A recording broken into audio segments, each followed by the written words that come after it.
माँ सुरगंगा देवी का आशीर्वाद लेने हम गए थे। वहां पर थोड़ा विलंब हो गया था और आप लोगों को इंतजार करना पड़ा।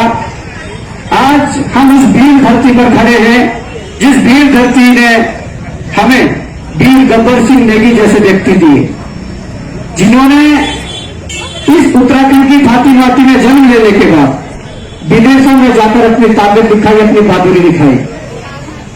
उस दौरान जब विश्व का प्रथम विश्व युद्ध चल रहा था, उस दौरान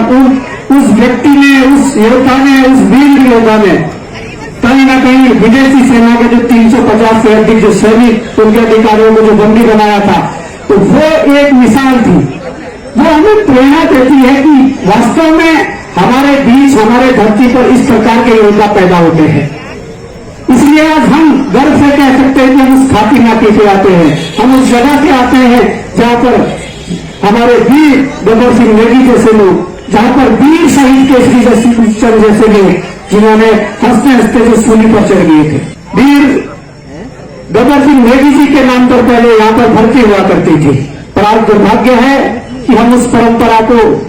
इस सिस्टम के कारण, इन सरकारों के नीतियों के कारण खोते जा रहे हैं। आज उस सिस्टम को तो हमने खोया, उस परंपरा को तो खोया, परंतु मैं ये भी बताना चाहता हूं कि वर्तमान समय में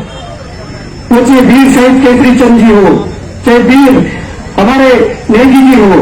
गब्बर सिंह नेगी जी हो, या तमाम इस प्रकार के वीर योद्धा जो रहे हैं, जिनसे प्रेरित होकर हमारे इस प्रदेश के युवा, इस पहाड़ के युवा, जिनका एक सपना रहता है कि हम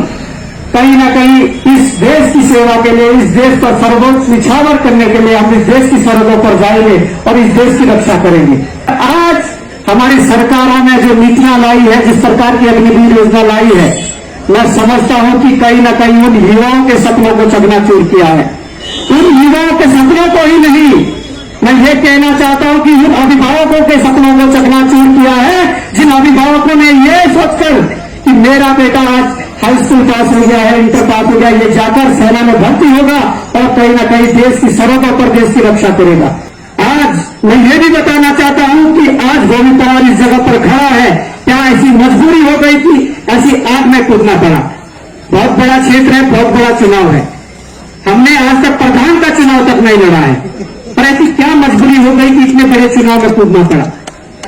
ये मजबूरी है कि जब हम 5-7 वर्षों से सड़कों पर संघर्ष कर रहे हैं, 5-7 वर्षों से लाठियां खा रहे हैं, 5-7 वर्षों से मुकदमे झेल रहे हैं, 5-7 वर्षों से कई बार जेल यात्रा कर चुके हैं, सिर्फ इसलिए कि हम अपना अधिकार मांग रहे हैं। हम कह रहे हैं कि यहाँ के युवाओं को रोजगार मिलना चाहिए। हम कह रहे हैं कि यहाँ का योग्य युवा,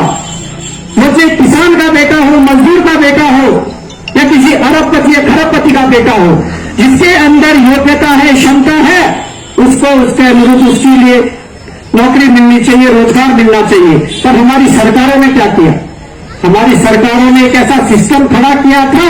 और मैं आपको विश्वास के साथ ये कह सकता हूं कि उत्तराखंड बनने के बाद तुरंत एक परंपरा उत्तराखंड में शुरू हो गई थी। आज कई नौजवान यहाँ ऐसे होंगे जिन लोगों ने अपने समय पर तैयारी की थी, आज भले ही वो 40-45 साल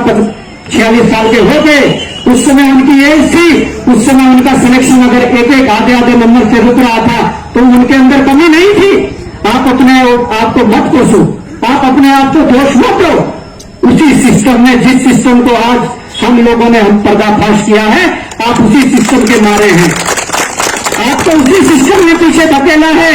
जो आज ओवर एज हो चुके हैं, जो नौकरी की तैयारी कर रहे थे और नौकरी नहीं लग पाए। आज लंबे संघर्ष के बाद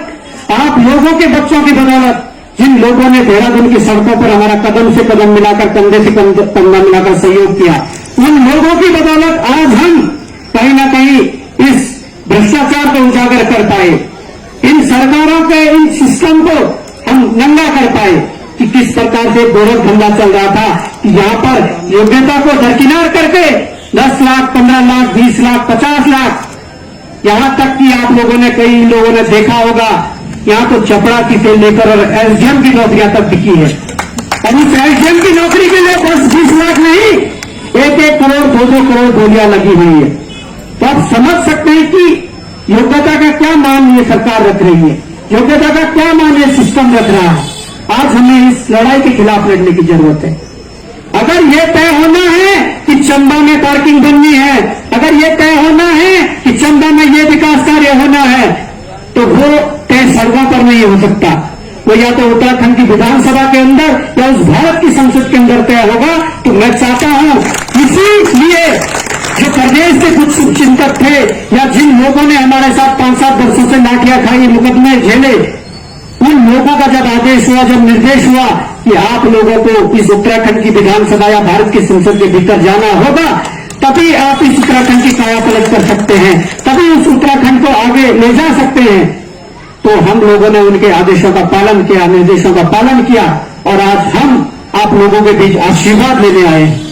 और हम विश्वास दिलाते हैं कि जिस निडरता के साथ, जिस ईमानदारी के साथ, जिस कर्मठता के साथ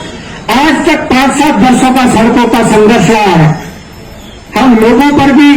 बहुत से प्रलोभन आए, हम लोगों पर भी बहुत से दबाव आए। हम लंबे समय से मूल निवास भू कानून की बात भी कर रहे हैं, हम लंबे समय से उन संसाधनों को, जिन संसाधनों को हमारी सरकारों ने औरों के हक में दे दिया है,